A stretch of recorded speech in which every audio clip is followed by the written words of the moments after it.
बात पूरी होने से पहले ही सूबे सिंह ने उसे फटकार दिया था। तुमसे जो कहा गया है वही करो, राय देने की कोशिश मत करो। तुम इस भट्ठे पर मुंशी हो, मुंशी ही रहो। मालिक बनने की कोशिश करोगे तो अंजाम बुरा होगा। असगर ठेकेदार की घिघी बंध गई थी। वह चुपचाप मानो को बुलाने चल दिया था। असगर ठेकेदार ने आवाज देकर कहा था, मानो, छोटे बाबू बुला रहे हैं दफ्तर में। मानो ने सुकिया की ओर देखा। उसकी आंखों में भय से उत्पन्न कातरता थी। सुकिया भी इस बुलावे पर हड़बड़ा गया था। वह जानता था मछली को फंसाने के लिए जाल फेंका जा रहा है। गुस्से और आक्रोश से नसें खिंचने लगी थीं। जसदेव ने भी सुकिया की मनाह स्थिति को भांप लिया था। वह फुर्ती से उठा, हाथ पांव पर लगी गीली मिट्टी छुड़ाते हुए बोला, तुम यहीं ठहरो, मैं देखता हूं। चलो चाचा। असगर के पीछे पीछे चल दिया। असगर ठेकेदार जानता था कि सूबे सिंह शैतान है, लेकिन चुप रहना उसकी मजबूरी बन गई थी। जिंदगी का खास हिस्सा उसने भट्ठे पर गुजारा था। भट्ठे से अलग उसका कोई वजूद ही नहीं था। असगर ठेकेदार के साथ जसदेव को आता देखकर सूबे सिंह बिफर पड़ा था। तुझे किसने बुलाया ना है? जी, जो भी काम हो बताइए, मैं कर दूंगा। जसदेव ने विनम्रता से कहा।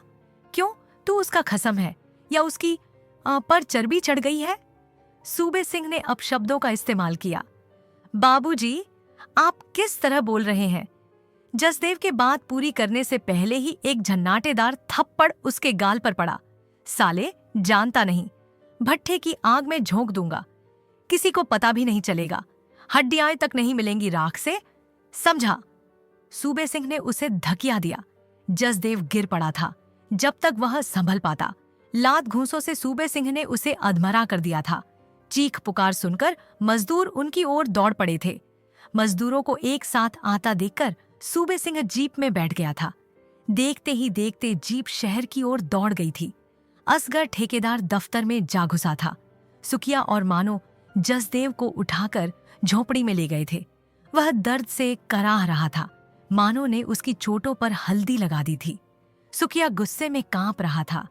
मानो के अवचेतन में असंख्य अंधेरे नाच रहे थे। वह किसनी नहीं बनना चाहती थी। इज्जत की जिंदगी जीने की अदम्य लालसा उसमें भरी हुई थी। उसे एक घर चाहिए पक्की ईंटों का, जहां वह अपनी गृहस्थी और परिवार के सपने देखती थी। समूचा दिन अदृश्य भय और दहशत में बीता था। जसदेव को हल्का बुखार हो गया था। वह अपनी झोंपड़ी में पड़ा था। सुकिया उसके पास बैठा था। आज की घटना से मजदूर डर गए थे। उन्हें लग रहा था कि सूबे सिंह किसी भी वक्त लौट कर आ सकता है। शाम होते ही भट्ठे पर सन्नाटा छा गया था। सब अपने अपने खोल में सिमट गए थे। बूढ़ा बिलसिया, जो अक्सर बाहर पेड़ के नीचे देर रात तक बैठा रहता था, आज शाम होते ही अपनी झोपड़ी में जाकर लेट गया था। उसके खांसने की आवाज भी आज कुछ धीमी हो गई थी। किसने की झोपड़ी से ट्रांजिस्टर की आवाज भी नहीं आ रही थी। बीच बीच में हैंडपंप की खंज खंज ध्वनि इस खामोशी में विघ्न डाल रही थी। पंप जसदेव की झोपड़ी के ठीक सामने था। सभी को पानी के लिए इस पंप पर आना पड़ता था। भट्ठे पर दवा दारू का कोई इंतजाम नहीं था। कटने फटने पर घाव पर मिट्टी लगा देना था। कपड़ा जलाकर राख भर देना ही दवाई की जगह काम आते थे। मानो ने अधूरे मन से चूल्हा जलाया था। रोटियां सेंक कर सुकिया के सामने रख दी थी। सुकिया ने भी अनिच्छा से एक रोटी हलक के नीचे उतारी थी। उसकी भूख जैसे अचानक मर गई थी। मानो को लेकर उसकी चिंता बढ़ गई थी।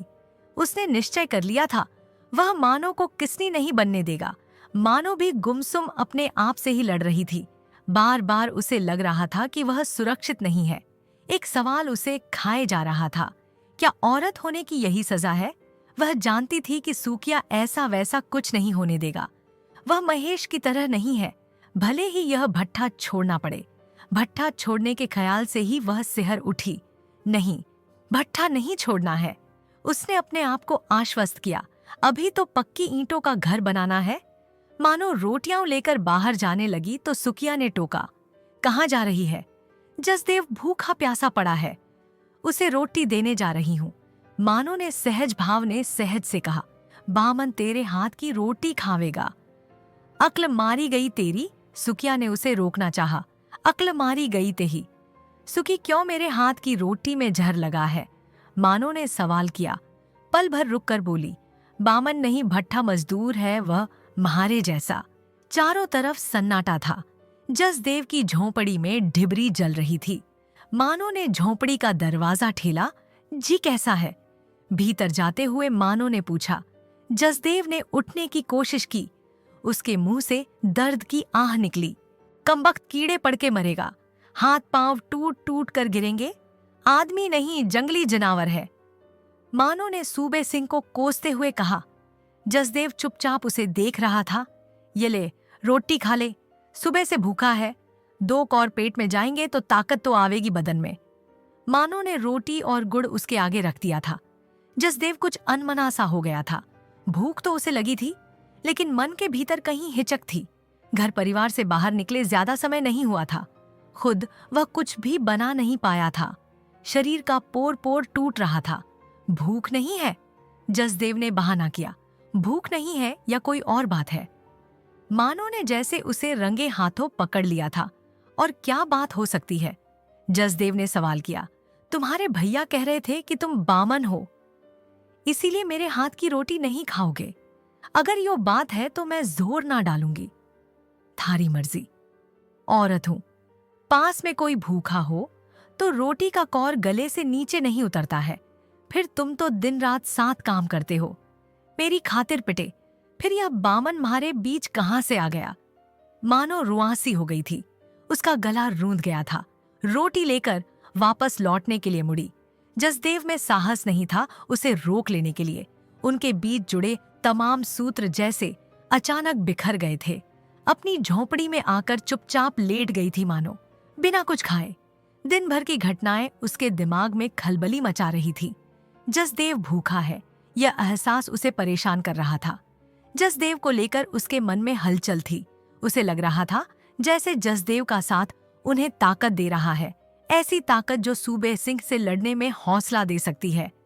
2 से 3 होने का सुख मानो महसूस करने लगी थी। सुखिया भी चुपचाप लेटा हुआ था। उसकी भी नींद उड़ चुकी थी। उसकी समझ में नहीं आ रहा था क्या करे। इन्हीं हालात में गांव छोड़ा था। वे ही फिर सामने खड़े थे। आखिर जाइए तो कहां? सूबे सिंह से पार पाना आसान नहीं था। सुनसान जगह है, कभी भी हमला कर सकता है। या फिर मानो को विचार आते ही वह कांप गया था। उसने करवट बदली।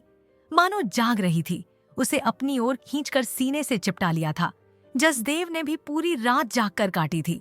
सूबे सिंह का गुस्सैल चेहरा बार बार सामने आकर दहशत पैदा कर रहा था। उसे लगने लगा था कि जैसे वह अचानक किसी षड्यंत्र में फंस गया है। उसे यह अंदाजा नहीं था कि सूबे सिंह मारपीट करेगा। ऐसी कल्पना भी उसे नहीं थी। वह डर गया था। उसने तय कर लिया था कि चाहे जो हो वह इस पचड़े में नहीं पड़ेगा। सुबह होते ही वह असगर ठेकेदार से मिला था। असगर ही उसे शहर से अपने साथ लाया था। जसदेव ने असगर ठेकेदार से अपने मन की बात कही। ठेकेदार ने उसे समझाते हुए कहा था, अपने काम से काम रखो, क्यों इनके चक्कर में पड़ते हो? जसदेव के बदले हुए व्यवहार को मानो ने ताड़ लिया था, लेकिन उसने कोई प्रतिक्रिया जाहिर नहीं की थी। वह सहजता से अपने काम में लगी थी। वह जानती थी कि उनके बीच एक फासला आ गया है, लेकिन वह चुप थी। सूबे सिंह को भी लगने लगा था कि मानो को फुसलाना आसान नहीं है। उसकी तमाम कोशिश निरर्थक साबित हुई थी। इसीलिए वह मानो और सुखिया को परेशान करने पर उतर आया था। उसने असगर ठेकेदार से भी कह दिया था कि उससे पूछे बगैर उन्हें मजदूरी का भुगतान न करे, न कोई रियायत ही बरते उनके साथ। मानो से कुछ छुपा नहीं था। सूबे सिंह की हरकतों पर उसकी नजर थी। उसने अपने आप में निश्चय कर लिया था कि वह उसका मुकाबला करेगी। उठते बैठते उसके मन में एक ही ख्याल था, पक्की ईंटों का घर बनवाना है। लेकिन सूबे सिंह इस ख्याल में बाधक बन रहा था। सुखिया और मानो दिन रात काम में जुटे थे। फिर भी हर महीने वे ज्यादा कुछ बचा नहीं पा रहे थे। पिछले दिनों उन्होंने दुगनी ईंटें पाटी थीं। उनके उत्साह में कोई कमी नहीं थी। एक ही उद्देश्य था, पक्की ईंटों का घर बनाना है। इसीलिए सूबे सिंह की ज्यादतियों को वे सहन कर रहे थे। लेकिन एक तड़प थी दोनों में जो उन्हें संभाले हुए थी। ढलेता सूबे सिंह नित्य नए बहाने ढूंढ लेता था। उन्हें तंग करने के एक शीत युद्ध जारी था उनके बीच। सुखिया से ईंट पाटने का सांचा वापस ले लिया गया था। उसे भट्ठे की मोरी का काम दे दिया था। मोरी का काम खतरनाक था, मानो डर गई थी, लेकिन सुकिया ने उसे हिम्मत बंधाई थी। काम से क्यों डरना? सुकिया का सांचा जसदेव को दे दिया गया था। सांचा मिलते ही जसदेव के रंग बदल गए थे। वह मानो पर हुक्म चलाने लगा था, मानो चुपचाप काम में लगी रहती थी। कल तड़के ईंट पाटनी है, ईंटें हटाकर जगह बना दे। जसदेव आदेश देकर अपनी झोपड़ी की ओर चला गया था। मानो ने पाठी ईंटों को दीवार की शक्ल में लगा दिया था। कच्ची ईंटों को सुखाने के लिए 2 खड़ी 2 आड़ी ईंटें रखकर जालीदार दीवार बना दी थी। ईंट पाटने की जगह खाली करके ही मानो लौटकर झोपड़ी में गई थी। हैंडपंप पर भीड़ थी। सभी मजदूर काम खत्म करके हाथ मुंह धोने के लिए आ गए थे। सुबह होने से पहले ही मानो उठ गई थी। उसे काम पर जाने की जल्दी थी। चारों तरफ अंधेरा था। सुबह होने का वह इंतजार करना नहीं चाहती थी। उसने जल्दी जल्दी सुबह के काम निपटाए और ईंट पाटने के लिए निकल पड़ी थी। सूरज निकलने में अभी देर थी। जसदेव से पहले ही वह काम पर पहुंच जाती थी। इक्का दुक्का मजदूर ही इधर उधर दिखाई पड़ रहे थे। वह तेज कदमों से ईंट पाटने की जगह पर पहुंच गई थी। वहां का दृश्य देखकर अवाक रह गई थी। सारी ईंटें टूटी फूटी पड़ी थीं, जैसे किसी ने उन्हें बेदर्दी से रौंद डाला था। ईंटों की दयनीय अवस्था देखकर उसकी चीख निकल गई थी। वह दहाड़े मार मार कर रोने लगी थी। आवाज सुनकर मजदूर इकट्ठा हो गए थे। जितने मुंह उतनी बातें, सब अपनी अपनी अटकलें लगा रहे थे। रात में आंधी तूफान भी नहीं आया था। न ही किसी जंगली जानवर का ही यह काम हो सकता है। कई लोगों का कहना था किसी ने जानबूझकर ईंटें तोड़ी हैं। मानो का हृदय फटा जा रहा था। टूटी फूटी ईंटों को देखकर वह बौरा गई थी, जैसे किसी ने उसके पक्की ईंटों के मकान को ही धराशायी कर दिया था। जसदेव काफी देर बाद आया था। वह निरपेक्ष भाव से चुपचाप खड़ा था, जैसे इन टूटी फूटी ईंटों से उसका कुछ लेना देना ही न हो। सुकिया भी हो हल्ला सुनकर मोरी का काम छोड़कर आया था। ईंटों की हालत देखकर उसका भी दिल बैठने लगा था। उसकी जैसे हिम्मत टूट गई थी। वह फटी फटी आंखों से ईंटों को देख रहा था। सुकिया को देखते ही मानो और जोर जोर से रोने लगी थी। सुकिया ने मानो की आंखों से बहते तेज अंधड़ों को देखा और उनकी किरकिराहट अपने अंतर्मन में महसूस की। सपनों के टूट जाने की आवाज उसके कानों को फाड़ रही थी। असगर ठेकेदार ने साफ कह दिया था, टूटी फूटी ईंटें हमारे किस काम की? इनकी मजदूरी हम नहीं देंगे। असगर ठेकेदार ने उनकी रही सही उम्मीदों पर भी पानी फेर दिया था। मानो ने सुकिया की ओर डबडबाई आंखों से देखा। सुकिया के चेहरे पर तूफान में घर टूट जाने की पीड़ा छल छला आई थी।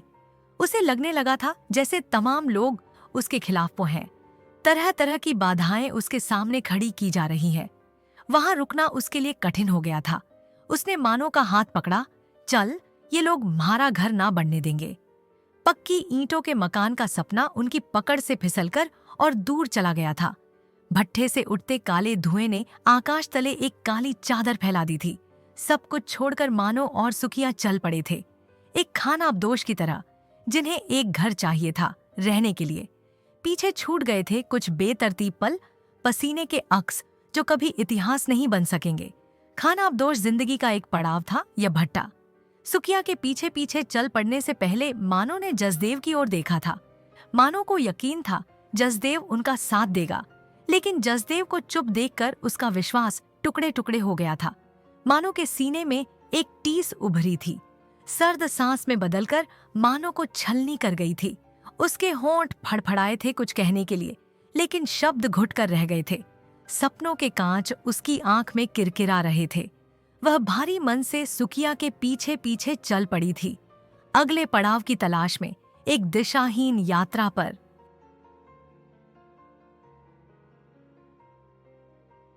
अगर आपको ये वीडियो पसंद आया तो एक लाइक ज़रूर करें और इसे अपने दोस्तों के साथ शेयर करें। कमेंट में बताएं कि आपको ये वीडियो कैसा लगा और इस चैनल को सब्सक्राइब करना ना भूलें।